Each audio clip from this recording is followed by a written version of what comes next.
tayo dito sa may Hills View.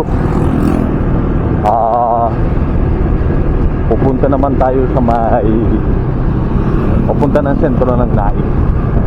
Itong video natin halos naikot na natin to kasi yung papunta dun sa may tawag dito papuntang 13 sa may Sabang, wala, ang lusot mo na lang nun pa 13, no? So papuntang Tagaytay, Dasma, paprobinsya, tapos kaya papunta naman ng ayun na nga, bayan ng Naik, tapos Maragondon, Ternate, and then papunta ng Nasugbo, Batangas. So ay ikot lang pwede ka rin from Nasugbo, lusot ka na papuntang Tagaytay, papuntang Laguna, papuntang Batangas, Lipa, basta yun, ganun lang, paikot lang. So ayan na yung school. So sana lang nagre-record tong camera natin, basta pinindot na natin. Palabas na tayo. Kung ano yung pinasukan natin kanina, doon din tayo dadaan. Ito na yung dadaanan natin. May nakita naman tayo na ginagawang school maliban to dito sa school na to. Sa malapit mismo sa loob ng mga subdivision sa Pasinaya. So sana magkaroon din ng high school, kasi yung iba dito napapansin ko parang sa may Sahod Tulan pa nag-aaral ng high school. So yung senior high school naman, di natin alam kung saan sila pumapasok, kung baka sa bahay na ng Naik. Medyo challenge yun para sa mga magulang at sa mga bata, kasi pumasahe pa lang magkano na. So kahit sabihin mo estudyante, so galing sa mga tawag dito, galing mismo sa subdivision sa Pasinaya, Pontibol,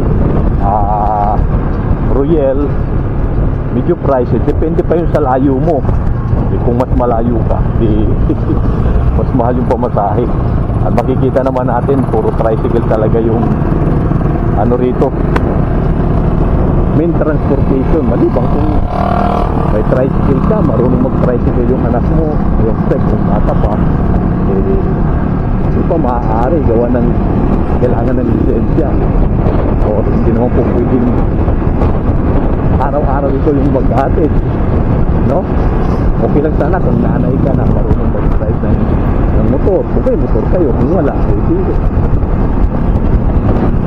Punuan talaga sa pamasahe. Ay, yan, lubak-lubak na din. So, para tayong nagkaano na ng Seattle. So dito malapad yung kalsada, pero pagdating doon sa mismong sa may subdivision na talaga ay wala, siksika na talaga. Ayun o, kuya. Si kuya, si ate, wala ka na.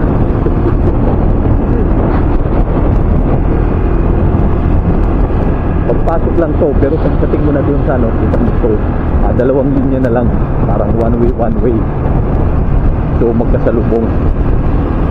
Ay, makikita nyo rin, daming e-bike. Yan talaga yung pinakaming transportation. Nakalangat din na po yung mga puno dito. Di ba po anong klase yung puno niya? Medyo kita nyo ba? Medyo kalbo sila, wala nang masyadong tao. Siguro pagkataglamig, nawawala yung mga dahon nila, nalalagas. O yan, malapit na tayo. So dito may mga subdivision na rin dito sa bandang kanan natin, mga private subdivision. Swerte yung mga nakakuha dyan, kasi ang lapit lang nila, walking distance. Ayan o, ito na yung highway, ito na yung national road. So pag kumanan tayo, papunta na yan ng Manila, Tansa.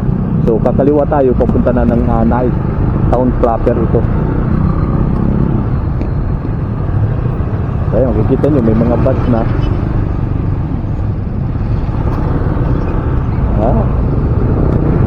Laki. Ay, mga VIP tickets na bus yan.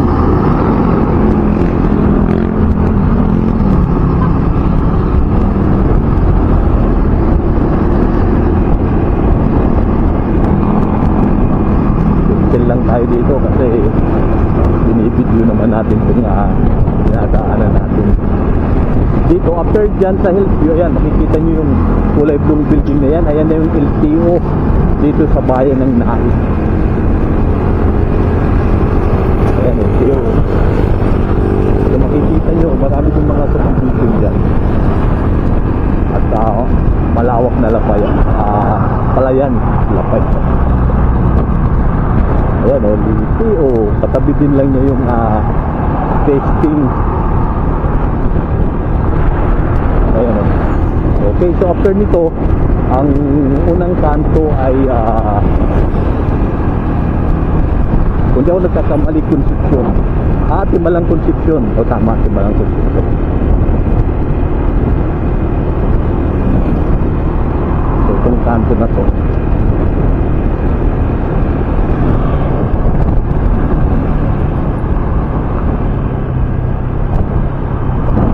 yung kanto na to sa kanan, walang Timalang Concepcion. So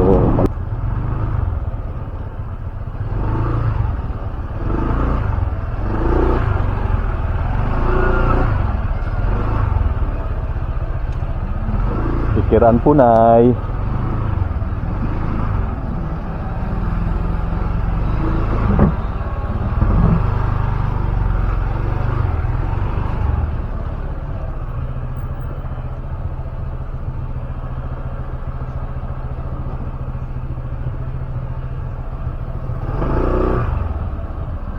Na dito po yung papuntang dagat na no?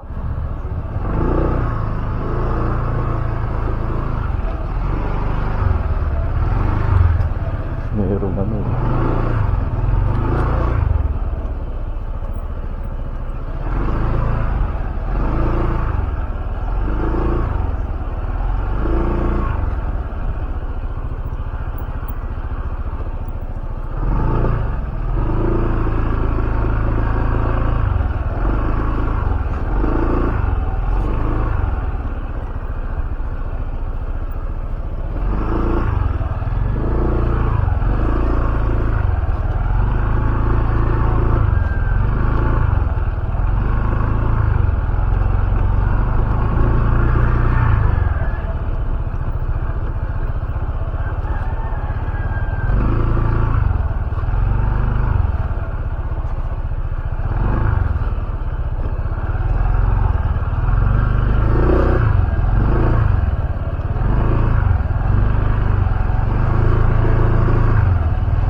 Okay, so ito na yung lugar.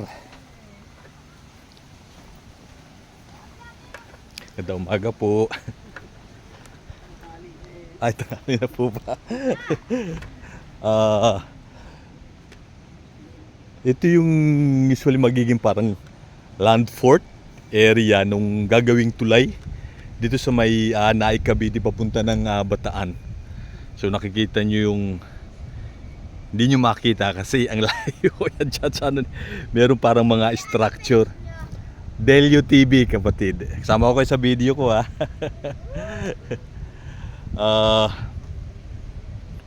Parang dito yung maglalanding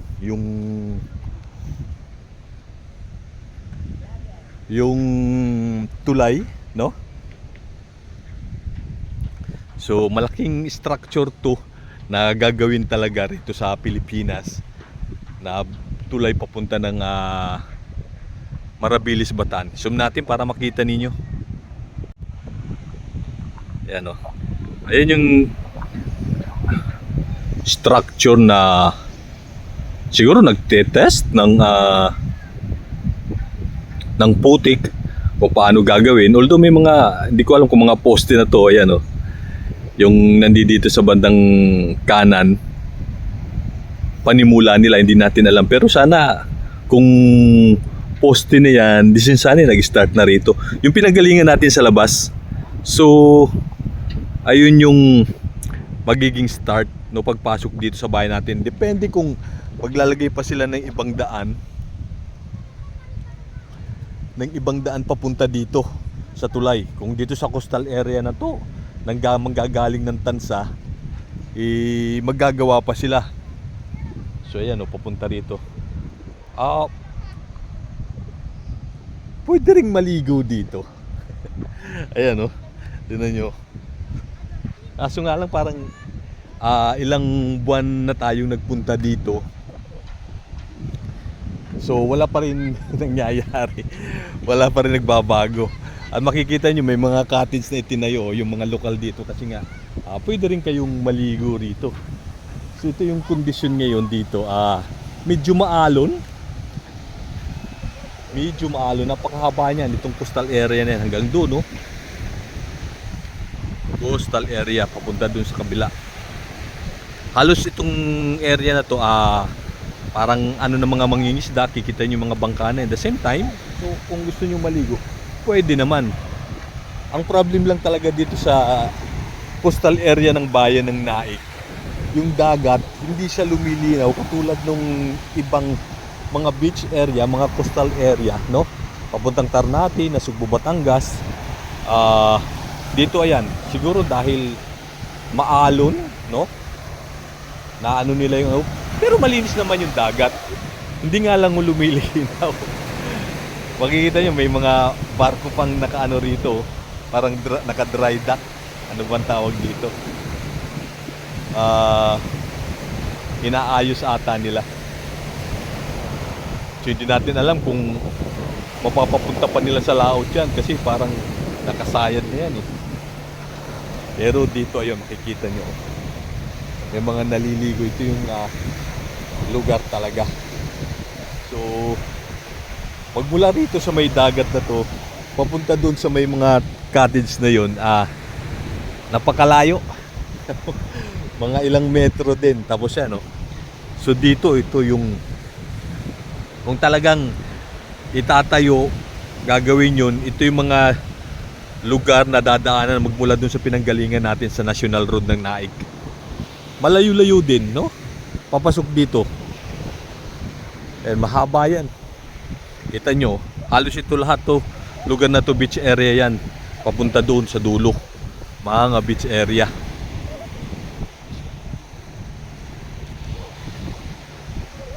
Ganda rin dito maglakad-lakad. Ngayon mahangin eh. Mahangin, no? Maalon, may mga mga lokal dito, pwede maligo, pwede rin kayong pumasya. Papasok ka lang ng galing doon sa kanto ng National Road, Concepcion, after ng LTO, no? Hindi nakalayuan, mararating mo na yung unang kanto, kung tawagin ay Barangay Concepcion, ay sa bandang kanan pagkagaling ka ng Manila. Bandang kanan siya. So after ng LTO Naik. So ayan yung lugar. Ganyan sa Kalapad. Ang problema lang kailan nila gagawin? Kailan nila uumpisahan? Kasi kung umpisa na, well, baka ayan na yung panimula, itong mga structure na to. Pero bakit inuuna nila dyan sa gitna ng dagat? Kumpara dito na clear. Meron na rin palang yan. Dito sa lugar na to, merong mga buya na nilagay, no? Pero hindi natin makita dito pagkagabi. Makikita nyo merong red na parang kumikislap-kislap. So yung mga buya na yon galing dito sa Cavite papunta ng Corregidor. Kasi galing dito sa bayan ng Naik, tatawid ng Corridor Island. After ng Corridor Island, papunta na ng Marabilis, Bataan, yung magiging tulay. So ganun yung paggawa ng tulay dito. Kaya kung mangyayari yun, napakaganda kasi yung yung corridor isa na rin tourist spot. So maayos, magaling, maganda. makakapamasyal ka na doon, di ba? Ayan oh. Wala pa rin na bago. Mangyayari pa kaya itong pagtatayo ng tulay na manggagaling rito sa bayan ng Naik papunta ng Bataan? So tingnan na lang natin sa mga susunod na taon, araw at buwan kung ano yung magiging development dito. Sa ngayon, wala tayong nakikitang positibo na nangyayari. So maliban lang doon, yung structure na yun na nasa kalagitnaan ng dagat. The same time yung buya, Susana, ayun yung parang pinaka line guide, no? Para doon sa itatayong tulay dito sa bayan ng Naik papunta ng Bataan. So mamaya maghanap ako ng coastal area na pwede nating mabidyuhan. Yung sinasabi ko sa inyong mga buya na pagdadating ng gabi, ayun lang yung makikita ninyo kasi may mga red na kumikislap-kislap.